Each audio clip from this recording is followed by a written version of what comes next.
Hello, Esther. Hi. How are you doing? I'm good, thank you very much. I'm So nice to have you. first time ever on an Instagram live joining someone, so Yeah.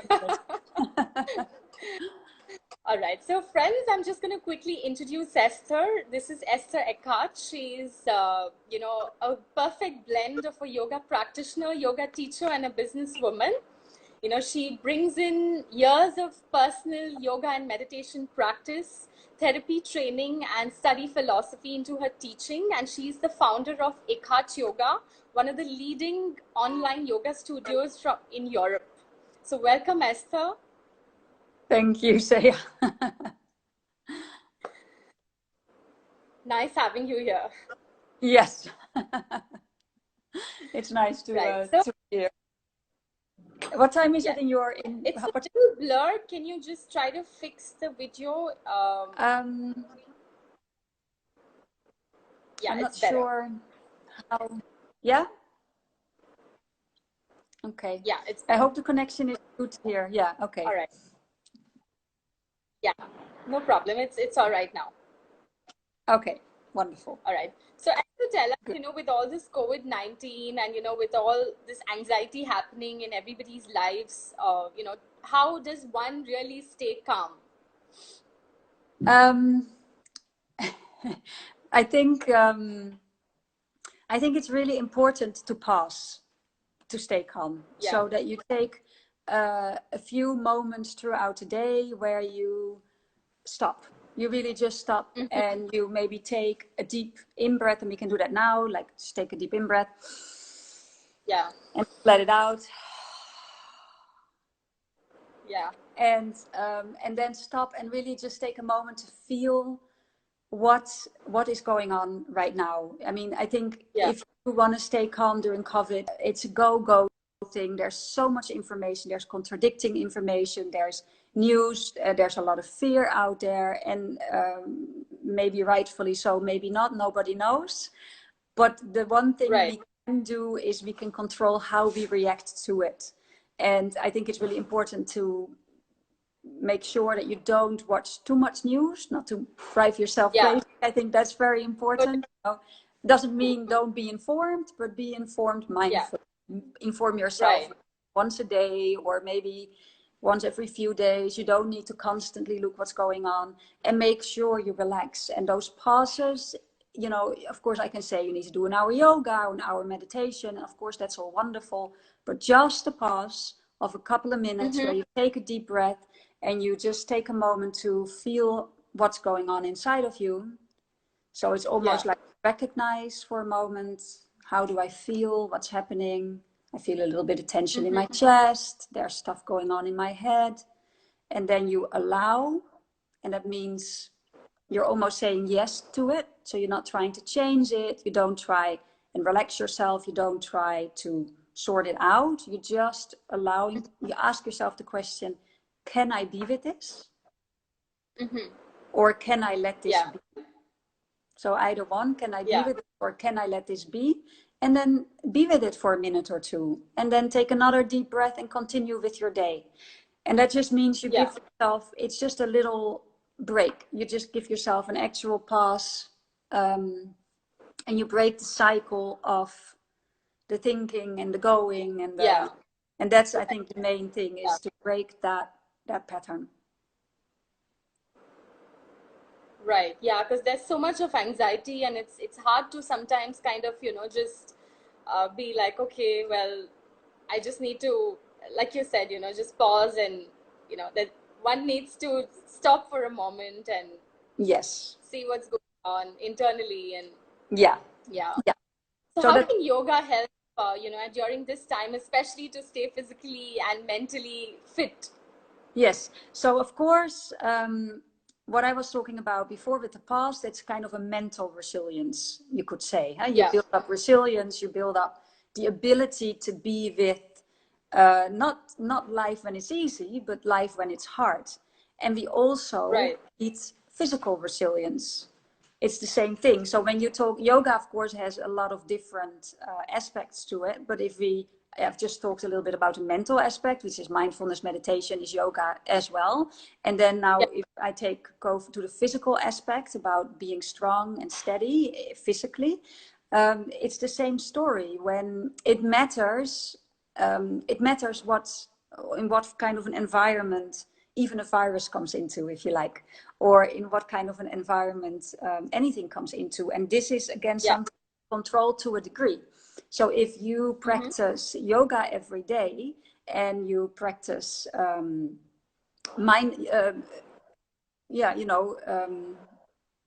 cleverly, as in you practice strong yoga when you've got the energy, you take it easy when you don't have the energy, but you still do something, you make sure your body stays strong, you have a good environment for whatever enters your system. As much as even fear and things that are going on with regards to news or anything like that, but also like a virus, a possible virus. So it's super important to do whatever you can to stay physically fit, because again, that brings the resilience to deal with whatever comes your way. You need it on a mental level, you need it on a physical level if you can. So I think it's more important than ever that you do yoga or you run or you do something to keep yourself fit, but also to keep yourself relaxed. And so you can deal with it and enjoy life as well. You'll enjoy life a lot better when you do yoga. And because besides the whole resilience idea, of course, the energy starts flowing through all the meridians. You balance yourself out. Suddenly you think your whole life, life is a big problem, and then you do a yoga class and then suddenly their problems have disappeared magically. It's just because we sorted our energy system out. Right. Can yoga also help with immunity? Like, can it also help to increase the immunity, like physical practice? Yes, of course. It's the same story. When immunity also, of course, has a lot to do with your mind. Yeah, so physically and mindfully. So if you are a happy person, if you are relaxed, person, then your immunity will immediately go up, or your immune system will be a lot stronger. So the pauses, the mental part of it, and the physical part together is really strong. You just need to check out for yourself. Stress is the worst for your immune system. So the big question is, how much stress am I carrying? Is this tolerable? Is this manageable? If not, do something about it. That's the best you can do. With regards to doing something about it, then it's finding what works for you. What works for you. And, can you talk a little about, sorry? Yeah, go on. I was saying, can you talk a little about how can one integrate, yoga into their daily lives? Simple ways, one can actually integrate it into, everyday life. Yeah, I think the main thing is to bring a lot of awareness into your life, and not to go on automatic pilot, because I think yoga points to becoming more aware, and yoga points to also in a way becoming a loving person towards yourself, towards others, and towards the world. And so it's really important to, this is also where loving kindness and compassion comes in, so how do you bring yoga into your daily life is by being kind to yourself, by stopping and pausing, and again asking yourself the question, what's going on with me today, or what's going on with me now, and can I be with this? And also, if you feel that you're upset or part of you is tense, you could be kind, put a hand on your heart or on an arm, and just say something kind to yourself, offer a few words of compassion. When you can do that with yourself, you can do that with other people, which is also yoga. And you can do it towards the world. You don't want to do anything that hurts the environment anymore. And this is how it goes. But it all starts with a pause. Even doing a physical yoga practice is a pause. You stop to do that. So it all starts with wanting with a pause, wanting to take that moment to reflect, to be with yourself, to be with another, to do something that's right for you and for the world. And you need that moment. So important. Yeah. So can you talk a little about, a lot of students, when I've heard a lot of students initially when they come to me to practice also, they're like, yoga is so slow, it's so boring. So can you throw some light on this? Yoga is so slow, it's so boring. Yes, it can be, but it's probably exactly what you need. So if you, we are in a society right now where there's a constant impulse of, how do you call it? Stimulus. You're constantly stimulated with regards to everything, your computer, your tablet, your phone, people wanting things from you, but your body also is kind of addicted to it. So it needs those constant impulses for those happy hormones to be there, for you to be happy. But actually, you deplete yourself that way. It doesn't work anymore. You need more and more and more and more. And you end up feeling depleted and depressed. So if that's the case, you need to slow down. And being bored is one of the most amazing things you can give yourself. And by the way, yoga is not boring. You can also find different. There's a lot of different yoga styles, so that's the other side of it. But if you come back to being bored, I think in the old days, as children, we were bored, and our parents and the society let us be bored, and in that boredom, we managed to work through stuff that we didn't have time through. Now, when things were difficult, you would be bored, and on an unconscious level in the background, your system is actually making sense of all of life. And these days, nobody's anymore, so we stop making sense of life. We stop processing stuff, and we get into trouble. So if yoga, so in that sense, I would say anybody who finds yoga boring really needs to be bored, just to slow down that process and not need all that impulse anymore, and Stimulus, stimulate. Yeah, exactly. So that makes sense. And then of course there's also different yoga styles. So of course, if one particular yoga style doesn't quite suit you, you can try another one, but still make sure it's slow, that it goes slower than you like, that you get that time out, and you get that slowing down, because there's nothing more important these days than that. Right. Yeah. Especially I think in this time when, there's much more going on compared to any other time. Slowing down could be very important. Yes, absolutely. Yeah. Life-saving. Can you define mindfulness, Esther? Yeah, mind-saving, totally. Can you define what? Define mindfulness? Yeah, I suppose mindfulness is the basic steps of mindfulness. It's what I was talking about earlier as well, is what's going on right now. Yeah. And can I breathe it? So this is on a sort of... For a moment, the network broke. What's going on right now? And can you not hear me?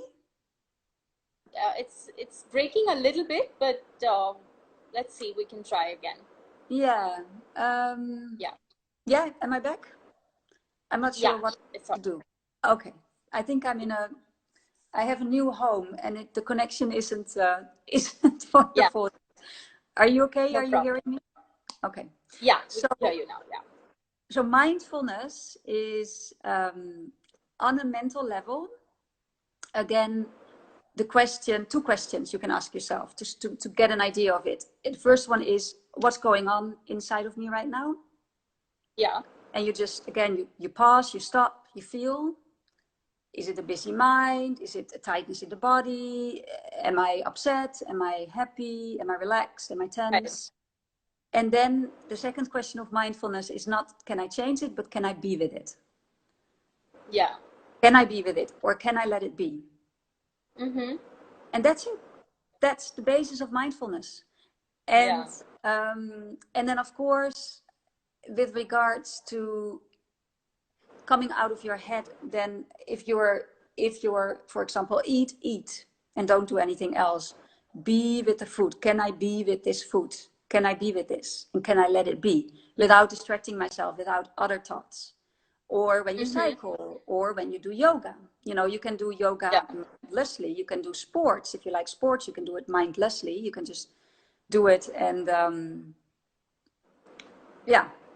on an automatic pilot, like we are in life, or you can do it mindfully. You can really try to keep your focus, even with yoga, on what you're doing and feeling the air on your skin, feeling the floor underneath your feet. Right. An in-breath, an out-breath. So mindfulness is really being, in a way, the word is wrong. It could be mindlessness, because you want the mind, in a way, out of the way to be fully with what is. Right. So I can see some. So why is mindfulness so important? Can you hear? I think that the network's going off in the middle. Yeah. Maybe I should try. Yeah, I'm going to repeat the question. So why is mindfulness important? Why is it so important to be mindful? Do you think yoga can help achieve it? So mindfulness is important because otherwise you're missing out on your life, because you're constantly in your head, and you're thinking all sorts of things, and you're busy with the next moment or with what was. And in the future, usually being busy with the future usually brings fear, because we don't know what's going on. And being in the past, has a lot to do with going over usually sad parts of your life. So it brings and and you're missing out on smelling the coffee and smelling the roses when you walk, and and when you're in a forest, for example, you can be in a forest and walk and not see the forest, and it's such a shame, because it's nature has so much to give and so much to bring you, and so mindfulness is important just to enjoy life. Otherwise you're missing out on your life. You're not there for it. Right. So I think what I understand is it helps us to be more present and enjoy life. Yes, absolutely. Well put. So can you talk about yoga and meditation, and do you think asana is a stepping stone towards meditation? Because a lot of times we begin with an asana practice. Yes, I think it is a stepping stone, because I've got a little doggy here that wants some attention. Hello. I think asana for a lot of people is a stepping stone, because when you are very stressed, then starting to be with your mind when your mind is pure chaos is a big ask and not very pleasant. So when we work out physically, whether it's through asana or anything else, but asana especially because it gets all the energy, all the meridians in balance, we start to create an opening. It's like after a good yoga class, if you're not too tired and you're not sick, then you feel energized and a little bit like, oh wow, life is completely different now, and this is a bit of a like, hey, what's happening there?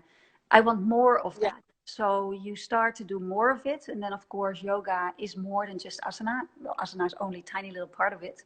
So then most people become curious and want more of that feeling of peace that we all know so well when you do yoga.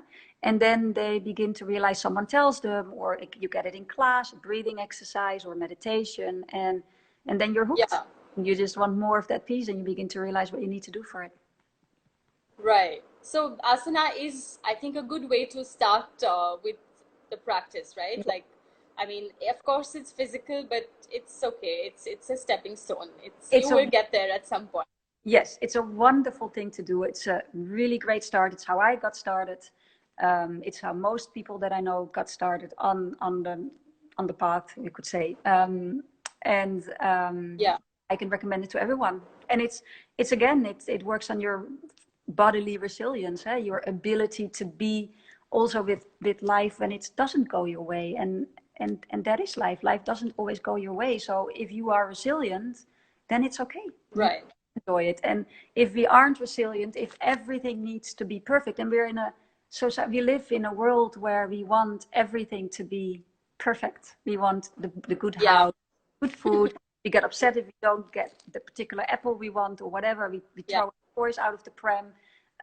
This is really difficult to live like that, because at some point life is not going to give you what you want. Totally, yeah. It's impossible to have like a perfect life. Yeah. And if you are okay with that, if you can still enjoy life and it's not, then you're doing really well. Yeah. Yeah. Totally, yeah. Can you talk about the 2 questions that you mentioned? Because I think that was something that I really loved, the pausing and asking yourself those 2 questions, because I think it would be nice for the listeners to, make note of this, because it's something we all need, I think, at this point to, not let anxiety take over. Yes. So you pause, you take a moment, and it only has to be a couple of minutes. You take a deep breath. Yeah. Or you take 3 deep breaths, and then you ask yourself the question, what is going on inside of me right now? What's happening inside of me? And you take a moment to feel that. And in the beginning, you may not know, it might just be chaos, and then it's okay. And then you ask yourself, can I be with this? Or can I let this be?